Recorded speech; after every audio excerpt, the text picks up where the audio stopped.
Hi everyone, welcome to Miss Chinese Food. I'm Jack. Today we will learn how to make Cordyceps Flower pork rib soup. Firstly, let's wash the dried Cordyceps flower and use water to immerse it for 10 minutes. Then drain and save it for later use. Second, we wash the Goji Berries and use water to immerse them for 10 minutes.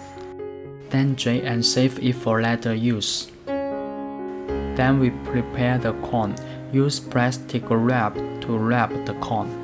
The plastic wrap can help us to prevent the corn juice splash out. Then cut and roll the corn to circle. We need to cut the corn hard to make them separate. Now let's prepare pork ribs. Use the water to wash it. Then pour enough water into the pan. Make sure the water can immerse the pork ribs.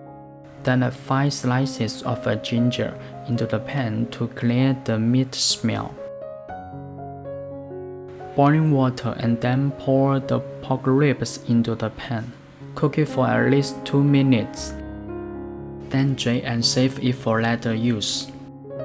Now it's time for us to cook this soup. Add Blanch pork ribs, 5 slices of ginger, 2 liters of water into the rice cooker.